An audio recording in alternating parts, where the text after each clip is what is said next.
ಆತ್ಮೀಯ H16 news ಅರ್ಥಾತ್ ಹೇ ಸೀತಾರಾಮಗೆ ಸ್ವಾಗತ. ನಾನು ನಿಮ್ಮವ MI ಅಥವಾ ಮಲ್ಲಪ್ಪ ಜೋತಾವಾರ್. ಆದ್ಮೇಲೆ ಈಗ ತಾವು ದಿನ ಸುದ್ದಿಗಳನ್ನ ಅದರ ಜೊತೆಗೆ ವಿಶೇಷತೆಗಳನ್ನ ನೋಡ್ತಾ ಹೋಗಿ ವಿಶೇಷ ಈ ಮೊದಲನೇ ಸುದ್ದಿಯನ್ನು ನೋಡಿ. ರಾಜ್ಯ ಪ್ರಾಥಮಿಕ ಶಾಲಾ ಶಿಕ್ಷಕರ ಸಂಘದ ಚುನಾವಣೆ 2026ರಿಂದ 31 5 ವರ್ಷದ ಅವಧಿಗೆ ಚುನಾವಣೆ ನಡೀಬೇಕಾಗಿತ್ತು. ಇವತ್ತಿಂದ ನಾಮಪತ್ರ ಪ್ರಕ್ರಿಯೆ ಆರಂಭ ಆಗ್ತಾ ಇದೆ ಅಂತಕ್ಕಂಥದ್ದು. ಇಲ್ಲಿವರೆಗೂ ಕೂಡ ಕಳೆದ ಒಂದು ತಿಂಗಳಿನಿಂದಲೂ ಕೂಡ ಚುನಾವಣೆ ನಡೀತದೆ ಅಂತಕ್ಕಂಥ ಮಾತುಗಳು ಕೇಳ್ತಾ ಇದ್ದು ಹೊರತಾಗಿ ಯಾವುದೂ ಅಧಿಕೃತವಾಗಿರಲಿಲ್ಲ. ಈಗ ಒಂದು ವಾರದ ಕೆಳಗಡೆ ನೋಟಿಫಿಕೇಶನ್ ಮಾಡಿದರು. ನೋಟಿಫಿಕೇಶನ್ ನಂತರದಲ್ಲಿ ಯಾವುದೇ ಮಾರ್ಗಸೂಚಿ ಇಲ್ಲ, ವೋಟರ್ ಲಿಸ್ಟ್ ಇಲ್ಲ, ಎಲ್ಲಿ ಚುನಾವಣೆ ನಡೀತದೆ, ಏನು ನಡೀತದೆ ಅಂತಕ್ಕಂಥ ಯಾವುದೇ ಮಾಹಿತಿ ಕೂಡ ಇಲ್ಲಿವರೆಗೂ ಇರಲೇ ಇಲ್ಲ. ಸ್ಟಿಲ್ ಇವತ್ತಿನ ಬೆಳಗ್ಗೆದವರೆಗೂ ಕೂಡ ನಾವು 10:45 ಆದರೂ ಕೂಡ ಈ ಕಚೇರಿ ಆವರಣದಲ್ಲಿ ಯಾರೂ ಇರಲೇ ಇಲ್ಲ. ಇದೀಗ ಚುನಾವಣಾಧಿಕಾರಿಗಳು ಬಂದಿದ್ದಾರೆ. ಎಕ್ಸಾಕ್ಟ್ 11 ಗಂಟೆ ಆರಂಭ ಮಾಡಿದೀವಿ ಅನ್ನೋ ಕಾರಣಕ್ಕೋಸ್ಕರ ನಾವು ಬಂದು ಅವರನ್ನು ಕೇಳಿದ್ವಿ, ಸರ್ ವೋಟರ್ ಲಿಸ್ಟ್ ಕೊಡ್ರಿ ಅನ್ನೋ ಕಾರಣಕ್ಕೋಸ್ಕರ. ಅವರು ಯಥಾವತ್ತಾಗಿ ಚುನಾವಣಾಧಿಕಾರಿ ನಮಗೆ ಮತದಾರರ ಪಟ್ಟಿಯನ್ನು ಕೊಟ್ಟಿದ್ದಾರೆ. ನಮ್ಮ BO ಆಫೀಸಿಂದ ಏನು ಮತದಾರರ ಪಟ್ಟಿ ಕೊಟ್ಟಿರ್ತಾರೆ ಅದನ್ನು ಆಸ್ ಇಟ್ ಈಸ್ ತಾಲೂಕು ಅಧ್ಯಕ್ಷರಾಗಿರ್ತಕ್ಕಂಥ ಪ್ರೆಸೆಂಟ್ ಇರತಕ್ಕಂಥ ತಾಲೂಕು ಅಧ್ಯಕ್ಷರು, ಜಿಲ್ಲಾಧ್ಯಕ್ಷರು ಅದನ್ನು ಅನುಮೋದನೆಯನ್ನು ಕೊಡಬೇಕು. ಅವರು ಕೊಟ್ಟ ನಂತರದಲ್ಲಿ ಏನಪ್ಪ ಅಂತಂದರೆ ರಾಜ್ಯದವರು ಅದಕ್ಕೆ ಅನುಮೋದನೆಯನ್ನು ಕೊಡಬೇಕು. ಇಲ್ಲಿ ನೋಡ್ರಿ ಒಂದ್ಸರಿ ಈಗ ತಾಲೂಕು ಅಧ್ಯಕ್ಷ ಮತ್ತು ಜಿಲ್ಲಾಧ್ಯಕ್ಷ ಆಗಿರ್ತಕ್ಕಂಥವ್ರು ಸೈನ್ ಮಾಡಿರ್ತಕ್ಕಂಥ ಅದಕ್ಕೆ ಕೊನೆಯದಾಗಿ ರಾಜ್ಯ ಸಂಘದವರು ಕೂಡ ಅದಕ್ಕೆ ಅನುಮೋದನೆ ಕೊಟ್ಟಿರ್ತಕ್ಕಂಥದ್ದು. ಇದಕ್ಕೆ ಇವರೇ ಮೊದಲನೇದಾಗಿ ತಾಲೂಕದವರು, ಜಿಲ್ಲಾದವರೇ ನಮ್ಮ ಹೆಸರುಗಳನ್ನು ಈ ಪಟ್ಟಿಯಲ್ಲಿ ಬಿಟ್ಟಿದ್ದಾರೆ ಅಂತ ಇದರ ಅರ್ಥ. ಹಿಂಗಾಗಿ ಪಟ್ಟಿಯಲ್ಲಿ ಹೆಸರಿಲ್ಲ ಅಂದರೆ ನಾವು ಚುನಾವಣೆ ನಿಲ್ಲೋದಕ್ಕಾಗಲಿ, ಚುನಾವಣೆ ಮತ ಚಲಾಯಿಸೋದಕ್ಕಾಗಲಿ ಯಾವುದೇ ಅಧಿಕಾರ ಇಲ್ಲ ಅಂತಕ್ಕಂಥದ್ದು. ಇದು ಹೊಸ ಪರಿಪಾಠ ಏನಲ್ಲ. ರಾಯಚೂರು ಜಿಲ್ಲೆಗೆ ಕೆಲವೊಬ್ಬರು ಅಯೋಗ್ಯರು ಏನು ಮುಂಚೆಯಿಂದ ಈ ಒಂದು ಪರಿಪಾಠವನ್ನು ಹಾಕೊಂಡ್ಬಂದಿದ್ದಾರೆ. ಅದೇ ಪರಿಪಾಠವನ್ನು ಈ ಅಯೋಗ್ಯರು ಮುಂದುವರಿಸ್ಕೊಂಡು ಹೋಗಿರ್ತಾರೆ ಅಂತಕ್ಕಂಥದ್ದನ್ನ ನಾನು ಸ್ಪಷ್ಟವಾಗಿ ಖಂಡಿಸ್ತಾ ಹೇಳ್ತಾ ಇದ್ದೀನಿ. 100% ಸರ್, ಇದು ಸತ್ಯ.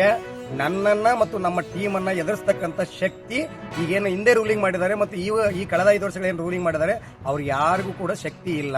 ಅವರು ಶಕ್ತಿ ಏನರು, ಅವರಿಗೆ ಸಂಘಟನೆನೇ ಗೊತ್ತಿಲ್ಲ. ಫಸ್ಟ್ ಆಫ್ ಆಲ್ ಕಳೆದ ಚುನಾವಣೆಯಲ್ಲಿ ಕೂಡ ಇವರೆಲ್ಲ ಯಾವುದೋ ಮೂಲೆಯಲ್ಲಿ ಬಿದ್ದಿದ್ರು. ನಾವೇ ತಂಡವನ್ನು ಕಟ್ಕೊಂಡು ನಂದೀಶಣ್ಣ ನಮ್ಮ ನೇತೃತ್ವದಲ್ಲಿ ನಾವು ಟೀಮ್ ಅನ್ನು ಮಾಡ್ಕೊಂಡು ಇವ್ರು ಎಲ್ಲೆಲ್ಲೋ ಬಿದ್ದವ್ರು ಕರ್ಕೊಂಡ್ಬಂದು ಅಧಿಕಾರ ಕೂಡಿಸಿದ್ವಿ. ಈಗ ಅದೇ ಹಿಂದೆ ಮಾಡಿರ್ತಕ್ಕಂಥವ್ರು ಏನ್ ಮಾಡಿದ್ರು ಅದೇ ಹೆಸರು ಬಿಡ್ತಕ್ಕಂಥ ಕೆಲಸವನ್ನು ಕೂಡ ಇವರು ಅದೇ ಮಾಡಿದ್ದಾರೆ ಅಂತಕ್ಕಂಥದ್ದು. ಕಾರಣ ಇಷ್ಟೇ, ಇಡೀ ರಾಯಚೂರು ತಾಲೂಕಿನ ಟೀಚರ್ಸ್ ಏನಿದ್ದಾರೆ ಅವರೆಲ್ಲರೂ ಕೂಡ ಸಂಘಟನೆ ವಿಚಾರದಲ್ಲಿ ನಮ್ಮನ್ನ ಯಾವತ್ತೂ ಶಬಾಸ್ಗಿರಿ ಕೊಟ್ಕೊಂಡು ನಮ್ಮ ಬೆನ್ನಿ ನಿಂತಿರ್ತಕ್ಕಂಥ ಉದಾಹರಣೆಗಳು ಬೇಕಾದಷ್ಟು ಸಿಗ್ತವೆ ಅಂತಕ್ಕಂಥದ್ದು. ಆ ಕಾರಣದಿಂದ ಅವರಿಗೆ ಸಂಘಟನೆ ಇಲ್ಲ. ಒಂದು ಟೀಚರ್ಸ್ ಅವ್ರಿಗೆ ಯಾರು ಬೆನ್ನು ತಟ್ಟಂಗೆ ಇಲ್ಲ, ಯಾರೋ ಜೊತೆ ಬರಂಗೇ ಇಲ್ಲ, ಸುಮ್ಮನೆ ಎದುರಿಸ್ತಾರೆ ಬೆದರಿಸ್ತಾರೆ ಕಾರಣಕ್ಕೆ ಟೀಚರ್ಸ್ ದೂರ ಇರ್ತಾರೆ. ಆದ್ರೆ ಪ್ರೀತಿ ವಿಶ್ವಾಸವನ್ನು ಗೆದ್ದಿರೋದ್ರಲ್ಲಿ ನಾವು ಯಾವತ್ತೂ ಮುಂಚೂಣಿಯಲ್ಲೇ ಇದೀವಿ ಅನ್ನೋ ಕಾರಣಕ್ಕೆ ಹೋಗ್ಲಿ ಪರವಾಗಿಲ್ಲ. ಮಹಾಂತೇಶನ ನೀವು ಹೆಸರು ಬಿಡ್ತೀರಿ ಅಂದ್ರೆ ಪರವಾಗಿಲ್ಲ, ಮಹಾಂತೇಶನ ಹೆಣ್ತಿದ ಹೆಸರು ಬಿಡ್ತಾರೆ ನೀವು ಅಂದ್ರೆ ನನಗಿಂತ ನಾನು ಹೆಂಡತಿ ಪವರ್ಫುಲ್ ಅಥವಾ ನನ್ನ ಹೆಂಡತಿಗೆ ನಾನು ಪವರ್ಫುಲ್ ಅಂತ ನನಗೆ ಅರ್ಥ ಆಗ್ತಾ ಇಲ್ಲ ಅಂತಕ್ಕಂಥದ್ದು. ಇಷ್ಟು ನೀಚ ಬುದ್ಧಿ, ಇಷ್ಟು ಕೆಟ್ಟ ಬುದ್ಧಿಗಳನ್ನ ಯಾಕೆ ಮಾಡ್ತಿದ್ದೀರಿ ಅಂತಕ್ಕಂಥದ್ದು ನನಗೆ ಅರ್ಥ ಆಗ್ತಾ ಇಲ್ಲ ಅಂತಕ್ಕಂಥದ್ದು. ಮುಂದಿನ ದಿನಗಳಲ್ಲಿ ಏನಪ್ಪ ಅಂದ್ರೆ ನಾವು ಚುನಾವಣೆಗೆ ಖಂಡಿತವಾಗ್ಲೂ ಹೋಗ್ತೀವಿ. ನನ್ನ ಹೆಸರು ಇಲ್ಲ ಅಂದ್ರೂ ಹೊಸ ಚುನಾವಣೆ ಮಾಡಿವಿ. ಯಾರ್ಯಾರನ್ನ ಅದೇ ಈಗ ಹೇಳಿದಿಲ್ಲ, ಈಗ ಅಧಿಕಾರ ಅನುಭವಿಸಿರ್ತಕ್ಕಂಥ ಈ ಅಯೋಗ್ಯರನ್ನೆಲ್ಲ ಕರ್ಕೊಂಬಂದು ನಾವೇ ಕೂಡಿಸಿದೀವಿ. ಈಗ ಮತ್ತೆ ಒಂದು ಒಳ್ಳೆ ಟೀಮ್ ಕಟ್ಕೊಂಡು ಮತ್ತೆ ಟೀಚರ್ಸ್ ಮುಂದೆ ಹೋಗ್ತೀವಿ, ಮತ್ತೆ ಚುನಾವಣೆಯನ್ನ ಗೆಲ್ತೀವಿ. ಅದರ ಮಧ್ಯದಲ್ಲಿ ಕೂಡ ಕಾನೂನು ಹೋರಾಟಕ್ಕೆ ಏನೆಲ್ಲ ಮಾಡಬೇಕು ಅದನ್ನ ಆಲ್ರೆಡಿ ಸಿದ್ಧತೆ ಮಾಡ್ಕೊಂಡಿದ್ದೀವಿ. ನಿನ್ನೆ ಕೂಡ ಗುಲ್ಬರ್ಗ ಬೆಂಚಿಗೆ ಬಂದಿದೆ, ಬೆಂಗಳೂರು ಬೆಂಚಿಗೆ ಬಂದಿದೆ, ಸಿದ್ಧತೆ ಮಾಡ್ಕೊಂಡು ಅವ್ರು ಹೇಳಿದ್ರು ವೋಟರ್ ಲಿಸ್ಟ್ ಹೆಸರಿಲ್ಲ ಅದಕ್ಕೆ ನಮಗೆ ದಾಖಲೆ ಬೇಕು ಅಂತ. ನಾವು ದಾಖಲೆಯನ್ನು ಕೂಡ ಈಗ ಪಡ್ಕೊಂಡಿದ್ದೀವಿ. ಮತದಾರ ಪಟ್ಟಿ ಕೊಟ್ಟಿರ್ತಕ್ಕಂಥದಕ್ಕೆ ರಿಸಿಪ್ಟ್ ಪಡ್ಕೊಂಡಿದ್ದೀವಿ. ಎಲ್ಲ ರೀತಿ ಸಿದ್ಧತೆಗಳನ್ನ ನಾವು ಮಾಡ್ಕೊಂಡಿದ್ದೀವಿ ಅಂತಕ್ಕಂಥದ್ದು. ಏನಾಗಿದೆ ರಾಯಚೂರು ತಾಲೂಕಿನಲ್ಲಿ, ರಾಯಚೂರು ಜಿಲ್ಲೆಯಲ್ಲಿ ಅಂದ್ರೆ ಒಂದು ಪೆಡಂಭೂತ ಬಹಳ ಕೆಟ್ಟ ಮಲ್ಲಿಕಾರ್ಜುನ್ ಖರ್ಗೆ ಅವರು ಬಳಸಿದಂತ ಪದ ಇಡೀ ದೇಶದಲ್ಲಿ ಇವತ್ತು ಯಾವ ರೀತಿ ನಿಮಗೆ ಕೋಲಾಹಲವನ್ನು ಸೃಷ್ಟಿ ಮಾಡಿದೆ. ಇವತ್ತು ದ್ವೇಷ ಭಾಷಣದ ಬಗ್ಗೆ ಬಿಲ್ ಅನ್ನೋರು ರಾಜ್ಯ ಸರ್ಕಾರದಲ್ಲಿ, ಕರ್ನಾಟಕದಲ್ಲಿ ದ್ವೇಷ ಭಾಷಣದ ಬಿಲ್ ಅನ್ನು ತಂದಂತವರು ಇವತ್ತು ತಾವು ಯಾವ ರೀತಿ ನಡ್ಕೊತಿದ್ದಾರೆ.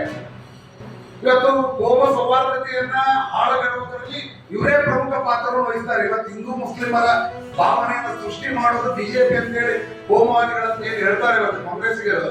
ಇವತ್ತು ಅವರೇ ಖುದ್ದು ಇವತ್ತು ಹಿಂದೂ ಮುಸ್ಲಿಂಗಳ ನಡುವೆ ಇವತ್ತು ವಿಷದ ಬೀಜವನ್ನು ಬಿತ್ತುವಂತ ಕಾರ್ಯವನ್ನು ಮಾಡ್ತಾರೆ. ಏನು ಸನ್ಮಾನ್ಯ ಶ್ರೀ ಮಲ್ಲಿಕಾರ್ಜುನ್ ಖರ್ಗೆ ಅವರು ಕುರಾನ್ ಏನಾದ್ರು ಓದಿದಾರ?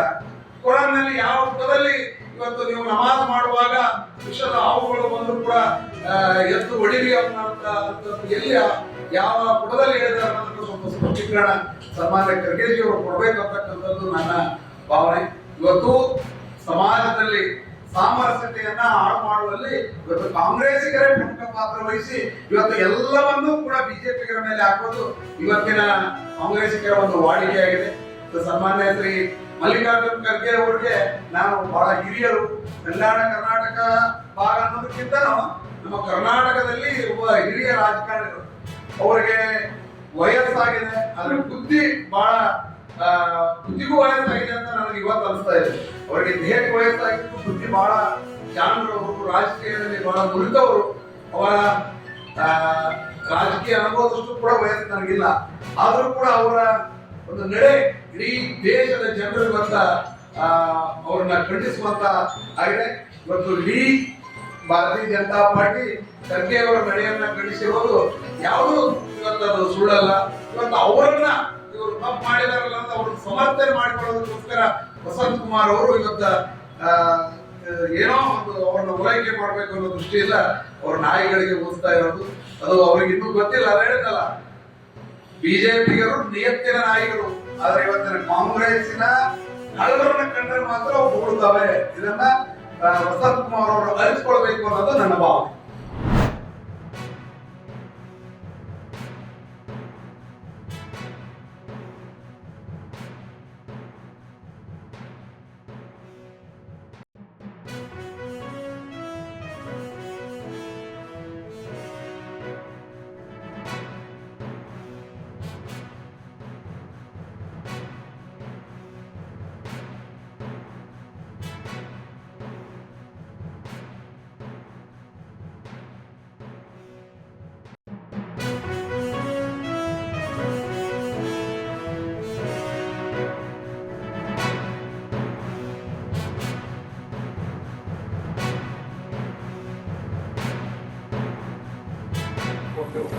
ನೈಸೇನ ಅನ್ನುವಂಥ ಕವಿ ಸಂಸ್ಕೃತವನ್ನ ಬಳಸೋದಾದರೆ ಸಂಸ್ಕೃತವನ್ನ ಬಳಸಿ, ಇಲ್ಲ ಕನ್ನಡವನ್ನ ಬಳಸಿ, ಎರಡರಲ್ಲಿ ಒಂದು ಬಳಸಿ, ಬೆರಸಲಿಕ್ಕೆ ತಕ್ಕದೆ ಘೃತಮಮಂ ತೈಲಮಮಂ ಅಂತ ಹೇಳಿದ. ತುಪ್ಪ ಮತ್ತು ಎಣ್ಣೆ ಎರಡು ಬೆರೆಸಬೇಡಿ ಅಂತ. ಆಂಡಯ್ಯ ಅನ್ನುವಂಥ ಕವಿ 13ನೇ ಶತಮಾನದಲ್ಲಿ ಬಂದಂತಹವನು ನಾನು ಸಂಸ್ಕೃತದ ಯಾವುದೇ ಪದವನ್ನ ಬಳಸಲಿಲ್ಲ ಅಂತ ಹೇಳಿ ತದ್ಭಾವಗಳನ್ನ ಸೃಷ್ಟಿ ಮಾಡಿ ಕಬ್ಬಿಗರ ಕಾವ ಅಂತ ಒಂದು ಕಾವ್ಯವನ್ನ ಬರೆದ. ಆದರೆ ಮುದ್ರಣ ಬರೋ ವೇಳೆಗೆ ಒಂದು ಚಲನೆ ಆಗಿತ್ತು, ಒಂದು ಪರಂಪರೆ ಆಗಿತ್ತು. ಹೇಗಿರ್ಬೇಕು, ಸಂಸ್ಕೃತ ಇದೆಯಲ್ಲ ಕನ್ನಡದ ಮೇಲೆ ಸವಾರಿ ಮಾಡ್ತಿದ್ದಂತಹ ಕಾಲ ಇತ್ತು. ಆದರೆ ನಮ್ಮ ಜನ ಅದನ್ನು ಒಪ್ಪೋದಿಲ್ಲ. ಕನ್ನಡ ಸಂಸ್ಕೃತಕ್ಕೆ ಹುಟ್ಟಿದ ಮಗಳಲ್ಲ, ಅದನ್ನು ತಿಳ್ಕೋಬೇಕು ನಾವು. ವಿಶ್ವಸಂಸ್ಥೆಯನ್ನ ಪ್ರತಿನಿಧಿಸುವ ಮುಖಾಂತರ ಜಗತ್ತಿನಲ್ಲಿ ಭರತನಾಟ್ಯದ ಮಹತ್ವವನ್ನು ಸಾರಿದಂತ ವೆಂಕಟಲಕ್ಷ್ಮಣವರು ಕೂಡ ನಮ್ಮ ತಾಲೂಕಿನ ತಂಗ್ಲಿ ತಾಂಡ್ಯ ಗ್ರಾಮದವರು ಅಂತಕ್ಕಂಥದ್ದು ನಮ್ಮ ತಾಲೂಕಿನ ಒಂದು ಹೆಮ್ಮೆ ಅಂತಕ್ಕಂಥದ್ದು ಕೂಡ ಈ ಸಂದರ್ಭದಲ್ಲಿ ಹೇಳಲಿಕ್ಕೆ ಇಷ್ಟಪಡ್ತೀನಿ. ಹೀಗೆ ಸಾಕಷ್ಟು ಸಾಹಿತ್ಯ ಹಾಗೂ ಸಾಂಸ್ಕೃತಿಕ ಲೋಕದಲ್ಲಿ ತಂದೆ ಆದ ಛಾಪನ್ನು ಇವತ್ತು ಕೊಡೂರು ಮೂಡಿಸಿರೋದಕ್ಕೆ ಸಾಕಷ್ಟು ಉದಾಹರಣೆಗಳು ಕೂಡ ಇದೆ. ಇವತ್ತು ಮುಖ್ಯವಾಗಿ ನಮ್ಮ ತಾಲೂಕಿನ ಆಸಂದಿ ಹಾಗೂ ಕೆರೆಸಂತೆ ಗ್ರಾಮಗಳು ಇವತ್ತು ಕೂಡ ಸಾಕಷ್ಟು ದೇವಸ್ಥಾನಗಳ ಮುಖಾಂತರ ಒಂದು ಐತಿಹಾಸಿಕ ಪರಂಪರೆಯನ್ನ ಸಾಗೋದಕ್ಕೆ ಇವತ್ತು ಕೂಡ ಜೀವಂತ ಉದಾಹರಣೆಗಳು ಸಾಕಷ್ಟು. ನನಗೆ ಬಹಳ ಸಂತೋಷವಾಗಿದೆ. ಈ ಸಮ್ಮೇಳನದಲ್ಲಿ ತುಂಬಿರೋ ಜನಸಂಖ್ಯೆಯನ್ನು ನೋಡಿದರೆ ನಾನು ಎಲ್ಲೂ ಈ ಥರ ಮೆರವಣಿಗೆ ನೋಡಿರಲಿಲ್ಲ. ಒಳ್ಳೆಯ ಜಾತ್ರೆ ಥರ ಆಯಿತು. ನನಗೆ ನಿಜವಾಗಲೂ ಒಳ್ಳೆಯ ಅವಕಾಶಗಳನ್ನು ಕಲ್ಪಿಸಿಕೊಟ್ಟಿದ್ದಾರೆ ಚಂಪರಾಸೂರಿ ಮತ್ತು ಅವರ ಬಳಗದವರು ಅಂತ ಹೇಳೋಕ್ಕೆ ಇಷ್ಟಪಡ್ತೀನಿ. ನನ್ನ ಜಿಲ್ಲೆಯ ಪ್ರಗತಿಪರ ಕೃಷಿಕರಾದಂಥ ಚಂದ್ರಶೇಖರ್ ನಾರಾಯಣಪುರ ಅವರು ಆ ಸಮಾರಂಭದ ಅಧ್ಯಕ್ಷತೆಯನ್ನು ವಹಿಸ್ತಾ ಇದ್ದಾರೆ. ಪ್ರಾಸ್ತಾವಿಕವಾಗಿ ಪ್ರವೇಶ ನುಡಿಯನ್ನು ಸುಧೀರ್ ಕುಮಾರ್ ಮುರಳಿ ಅವರು ನೆರವೇರಿಸಿಕೊಡ್ತಾ ಇದ್ದಾರೆ. ಹಾಗೆಯೇ 3 ದಿನಗಳ ಕಾಲ ವಿನೂತನವಾದಂಥ ಕಾರ್ಯಕ್ರಮ ನೆರವೇರ್ತಾ ಇದೆ. ಹಾಗೆಯೇ ಕವಿಗೋಷ್ಠಿ ಇದೆ. ವಿಶೇಷವಾಗಿ ಈ ಕಾರ್ಯಕ್ರಮದಲ್ಲಿ ಊಟದ ವ್ಯವಸ್ಥೆಯನ್ನು ಕೂಡ ವಿನೂತನವಾಗಿ ವ್ಯವಸ್ಥೆ ಮಾಡಿಕೊಟ್ಟಿದೆ. 50 ಪುಸ್ತಕ ಮಳಿಗೆಗಳು ಇಲ್ಲಿ ಆಗಮಿಸಿರುವಂಥದ್ದನ್ನು ತಾವು ಸೂಕ್ಷ್ಮವಾಗಿ ಗಮನಿಸಿದ್ದೀರಿ.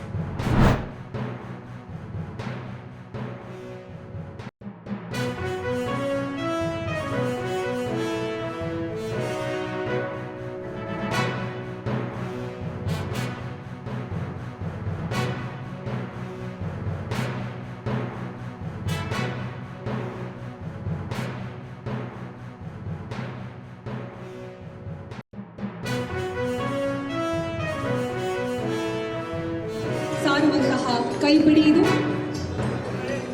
ಶರಣ ಕಂಡ್ರೆ ಪ್ರಶಸ್ತಿಯನ್ನು ನೀಡಿ ಶ್ರೀ ರಾಮ ಪಾಟೀಲ್ ಅವರನ್ನ ಗೌರವಿಸಲಾಗ್ತಾ ಇದೆ. ನಿಮ್ಮೆಲ್ಲರ ಜೋರಾದ ಚಪ್ಪಾಳೆ. ಅದೇ ಸನ್ಮಾನ್ಯ ಮುಖ್ಯಮಂತ್ರಿಗಳು ಸೇರಿದಂತೆ ಗಣ್ಯರು, ಸಚಿವರು ಎಲ್ಲರೂ ಕೂಡ ಗೌರವಿಸ್ತಾ ಇದ್ದಾರೆ. ನಿಮ್ಮೆಲ್ಲರ ಜೋರಾದ ಚಪ್ಪಾಳೆ. ಅಡಸಾರೆ ಸಂಪಾದಕರು ಸಂಜೆ ಅಂತರಂಗ ತಿಳಿಸಿದ್ದಾರೆ. ಶ್ರೀ ಗಂಗಮ್ಮ ಸೇನಾ ಸಮಾಜ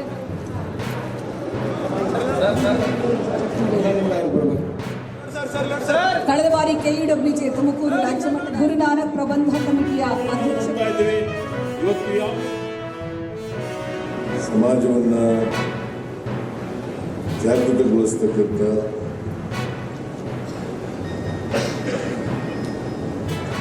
ಧ್ವನಿ ಇಲ್ಲದವ್ರಿಗೆ ಧ್ವನಿಯಾಗಿ ಕೆಲಸ ಮಾಡ್ತಕ್ಕಂಥ, ಯಾರಿಗೆ ಧ್ವನಿ ಇದೆ ಧ್ವನಿ ಇಲ್ಲ ಅವ್ರ ಪರವಾಗಿ ಕೆಲಸ ಮಾಡ್ತಕ್ಕಂಥದ್ದು. ನಮ್ಮ ಸಮಾಜದಲ್ಲಿ ಅನೇಕ ಜಾತಿಗಳಿದ್ದಾವೆ, ಅನೇಕ ಧರ್ಮಗಳಿದ್ದಾವೆ, ಅನೇಕ ಭಾಷೆಗಳಿದ್ದಾವೆ, ಅನೇಕ ಸಂಸ್ಕೃತಿಗಳಿದ್ದಾವೆ. ಇಂಥ ಸಮಾಜದಲ್ಲಿ ನಾವು ಬದುಕಿರುವಾಗ ಅದಕ್ಕೋಸ್ಕರನೇ ಬಾಬಾ ಸಾಹೇಬ್ ಅಂಬೇಡ್ಕರ್ ಅವರು ಈ ವೈವಿಧ್ಯತೆ ಇರ್ತಕ್ಕಂಥ ಈ ಸಮಾಜದಲ್ಲಿ ಎಂಥ ಸಂವಿಧಾನ ಬೇಕು ಅಂತಕ್ಕಂಥದ್ದನ್ನು ಕೊಟ್ಟಿದ್ದಾರೆ. ಸಂವಿಧಾನದ ಆಶಯಗಳನ್ನು ಜಾರಿಗೊಳಿಸ್ತಾ ಇದೀವೋ ಇಲ್ವೋ ಅಂತಕ್ಕಂಥ ನೋಡ್ತಕ್ಕಂಥ ಕೆಲಸವನ್ನು ಪತ್ರಕರ್ತರು ಮಾಡಬೇಕಾಗ್ತದೆ. ಮತ್ತು ನಾವು ಕೂಡ ಆ ಕರ್ತವ್ಯಗಳನ್ನು ನಿರ್ವಹಿಸ್ತಕ್ಕಂಥ ಕೆಲಸವನ್ನು ಮಾಡಬೇಕು. ತಾವೆಲ್ಲ ಇಲ್ಲಿವರೆಗೆ ಸುದ್ದಿಗಳನ್ನು ನೋಡಿದಿರಿ, ಜೊತೆಗೆ ವಿಶೇಷ ಘಟನೆಗಳನ್ನು ಸಹ ನೋಡಿದಿರಿ. ಅದು ನಿಮ್ಗೇನು ಅನ್ನಿಸ್ತು? ನಿಮಗೆ ಲೈಕ್ ಮಾಡಿರಿ, ಶೇರ್ ಮಾಡಿರಿ, ಕಾಮೆಂಟ್ ಮಾಡಿರಿ, ಜೊತೆಗೆ ಸಬ್ಸ್ಕ್ರೈಬ್ ನಿಲ್ಲಿಸ್ಬೇಡ್ರಿ. H16 ನ್ಯೂಸ್ ಅರ್ಥಾತ್ ಸೀತಾರಾಮ್ ಸತ್ಯದ ಕೈಗನ್ನಡಿ ವಂದನೆಗಳು.